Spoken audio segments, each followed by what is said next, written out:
So the first grandstand, the old grandstand, was a small wooden structure. And it's interesting because it's different from what we've got here in that, like quite a few grandstands at the time, there was the stand, and then there was a terrace in front of the stand. So if you look at pictures of the old grandstand, you see people sitting in the seats, and there's some wonderful photographs, particularly I think of women dressed with wonderful hats and things like that.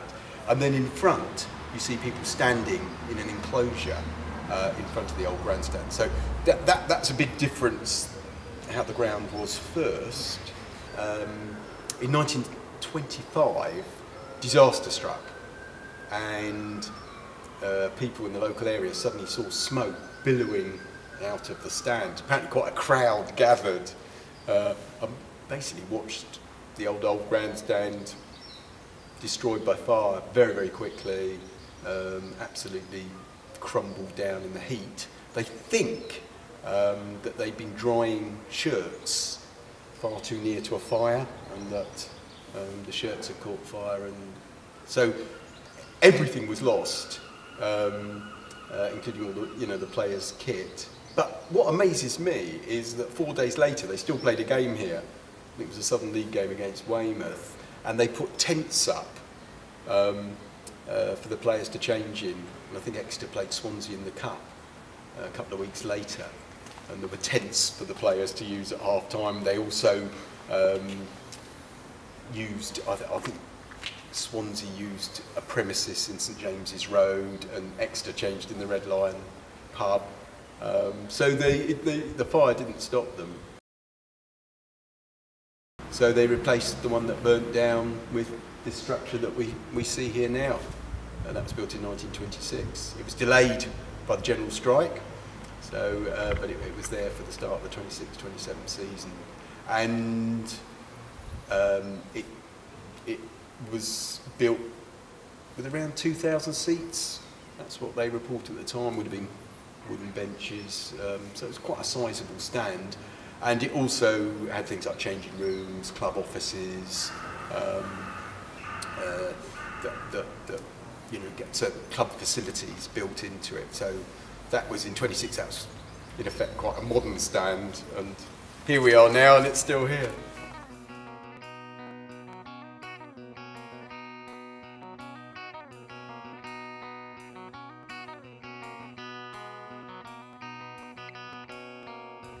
Well, when I look at it around it, and I look up all these beams here and I thought, well, back when it was built to last. When you look at the steel work, I know they've done some strengthening work on certain sections. I think that was to do with the spotlights, the lights for the stadium, because they had to be supported. But and I reckon, to be honest, it'll last another 100 years. I do, yeah, admire it. Like I say, it was all hand built back then, when like the modern day stuff you use today. I expect everything was cut by hand, the salt, the wood, the timber, and bolted into place. But yeah, it'll be interesting when they knock this down, to see the timber structure underneath that's supporting this. It's unbelievable.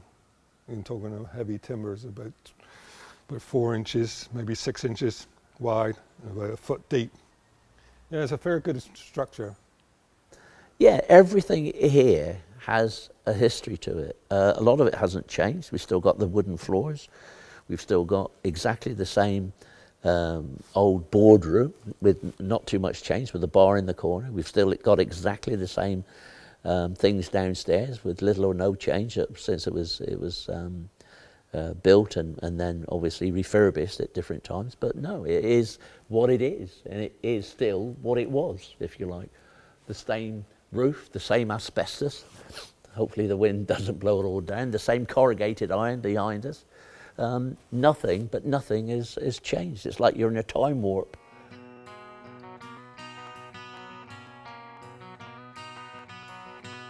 But they've utilised the space down there, I must admit. It's amazing what's down there. And I didn't realise back along where the stewards keep all their coats. I never realised there was like a little office and rooms up through this passageway. Where did this door go? And that's quite unique, really, this old stand. And of course, one time I think this used to be the director's box here, and they had their own rooms down below.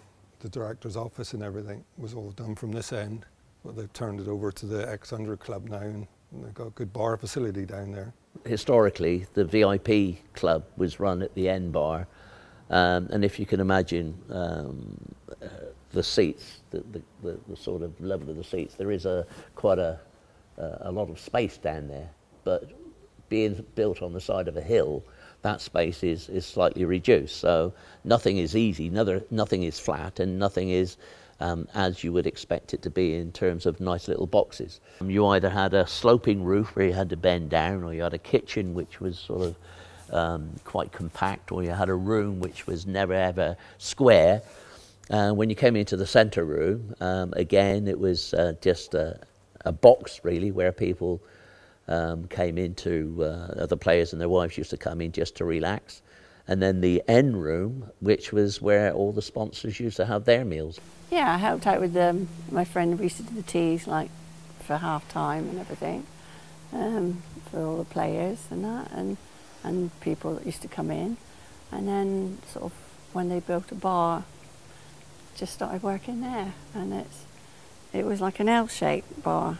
So where the bar in there now, it's long, but they had like at the end, sort of, and you used to have a few barrels in there as well. They didn't have their little cellar bit like they've got now, and yeah, that was it. So you can imagine it's not the biggest space in the world, but within it, I mean, people had meals, people had the bar, you had just to the end of that, the dressing rooms. I can remember going into the old dressing rooms, and there was always a big a pot of tea on the table in the dressing room. It always used to smell of liniment. It used to stink of liniment, and also things like, you always used to see bits of bandage on the floor because they used to tie up their socks, their stockings with bits of bandage. And I can always remember seeing them strewn across the floor, especially at the end of the game when they'd taken their socks off. And Dad always used to chew a lot of gum. He favoured Dentine chewing gum as opposed to Wrigley's. And I can always remember he always had sticks of Dentine at home. And it's quite a distinctive smell. It's like a red, thin piece of gum. And he used to make a piece of chewing gum last him the full 90 minutes. And it had no flavour, if any flavour at all, at the end of the game. But I can always remember that quite a distinctive smell in the dressing room. But it was always the smell of liniment and Vaseline, and probably dubbing as well, because obviously in those days they used to dub in their boots to make them waterproof. But definitely, you know, the smells used to stay with me. Used to get in underneath. Mother used to go in the boardroom, etc., with the other wives, and so I had quite a tour as a youngster. But I always remember the dressing rooms, the old-style dressing rooms, and they were a little bit antiquated and dilapidated, but probably very little's changed since those days, to be honest. Yeah, so when I was about sort of 14 to 16, I had a schoolboy job working for the Express Necker. And what I had to do was in those days there were multiple editions of the Express Necker during the course of a day, and so the journalists used to write their reports by hand, and I would cycle them down to Sybil Street, which is where the Echo was, where the press was. But the journos would be sat here, and there was in front of you there was like a plank of wood that you could pull up and then pull down, and it balanced on some struts, and the journalists would use that as their desk. And I used to sit right on the end so I could get in and out without disturbing people. And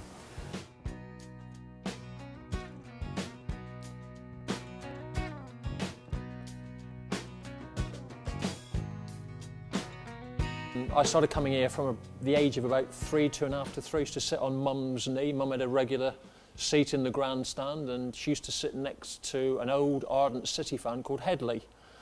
And he was always very vocal and very loud, and he used to terrify me as a little boy. But she used to bring me up to nearly every home game, and I can always remember as I grew up and got a bit older, I got a bit bolder. I used to run down to the railings here when the players used to run out, you know, at the start of the game, and also come off at half-time. I used to run down and shout, "Daddy, Daddy."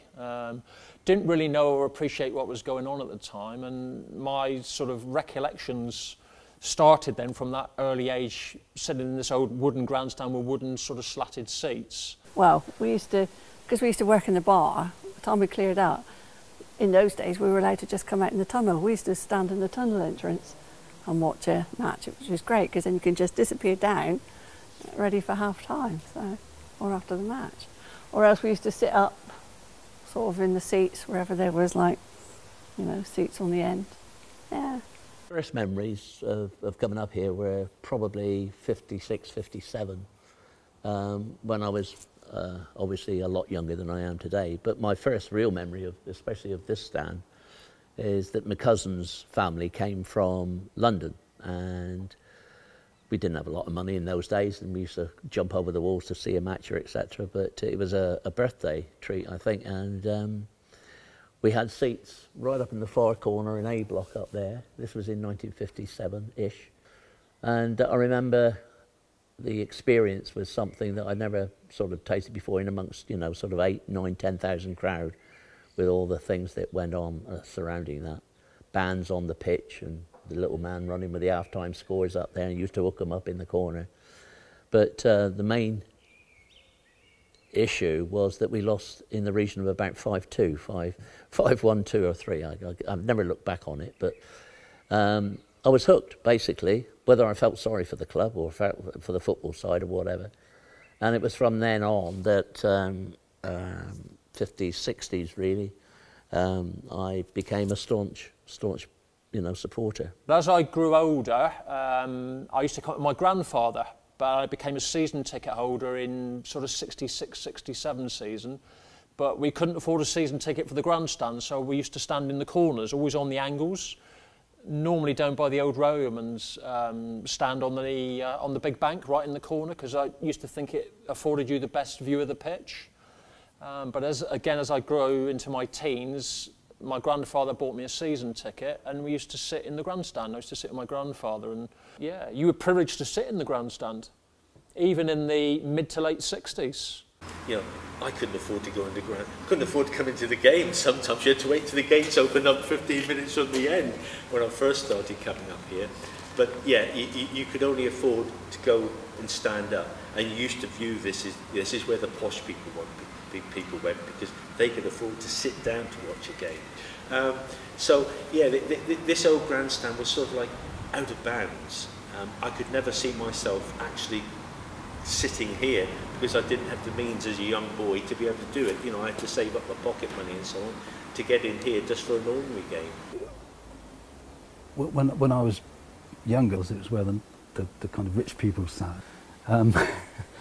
But the kind of nice thing for me was that I started coming because my dad brought me, and we started coming in this grandstand to watch the games when my dad couldn't stand any for a whole 90 minutes, and that kind of tradition transitioned into me bringing my dad rather than him bringing me, and we carried on. I still sit in the same seats as my dad and I did before he died, so it's in many respects that defines my relationship with my dad. You know, the years we spent first in the Old Grandstand, in the St James End, then in the cowshed. He was never with me on the Wells Street end, the big bank, simply because he was working most of the time. But then, you know, he retired and we came up here.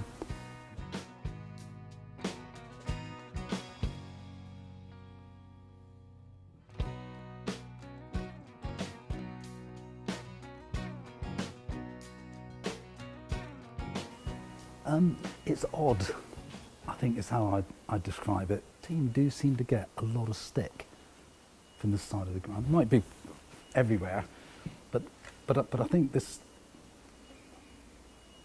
maybe not. It feels like the stand has grown old with the people who sit in it, and you become a little bit cantankerous. And I hope I'm not one of the vocal ones, but there are certainly people who express their displeasure. But they're great.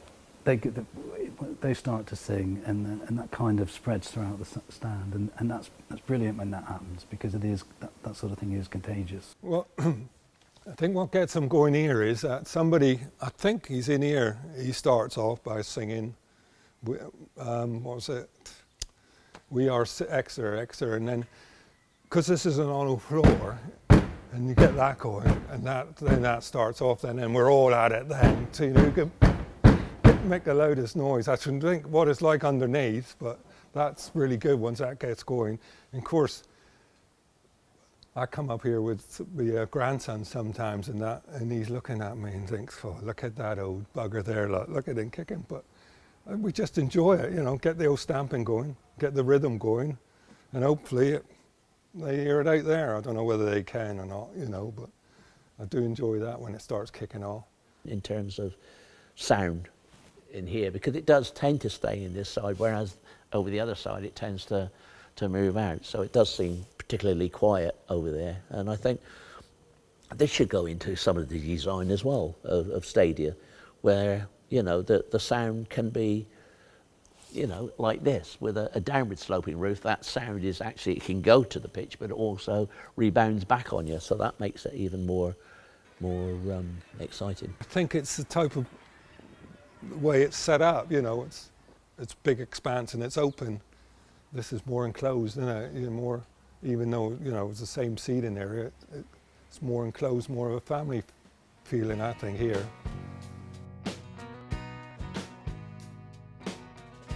Because it's the same old chaps that sits there. I think some of them comes up from Exmouth, and he always shakes my hand when I walk up here. He puts his hand out and shakes your hand, and I like that. They recognise all the regulars and that. Nearly every time when I come up here, nearly everybody knows who's who because they've all got their own seats and that.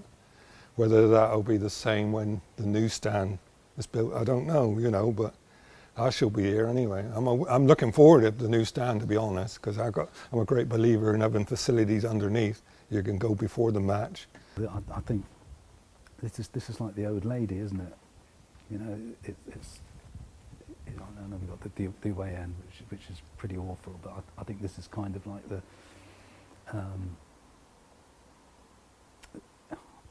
don't know. It's all, if you go to a stately home, you go to the stables, and it's a bit like that. You can see that it's oldie worldy, and it's got some real character. And as much as we need a new stand, it'd be a little bit sad to see it go, because it does have that character. I doubt there's many places like this left now, really. Everything changes, nothing stays the same. But what's lovely about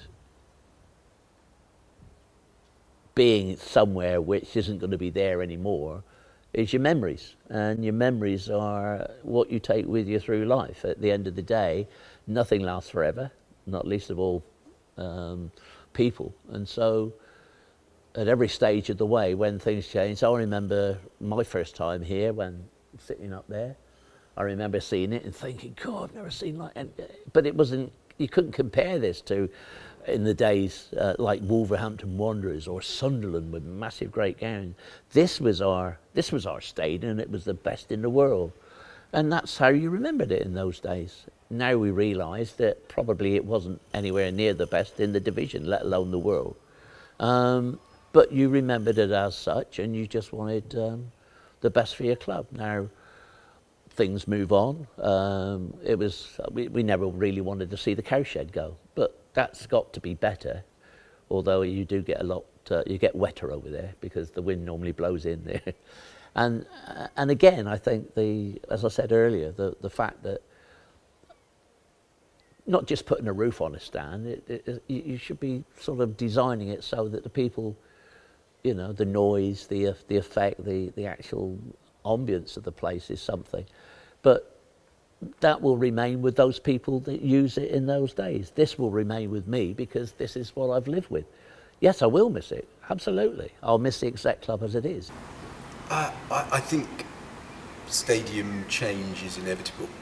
It's one of those, I'm a traditionalist, I love heritage, but if you never change anything at all, we'd still be playing on a field with a rope round it, and the pigs would be coming after the match to eat the grass, and it just it is a reality. You have to change things grow old. I mean, I love this old grandstand, but it is old. It isn't fit for purpose anymore.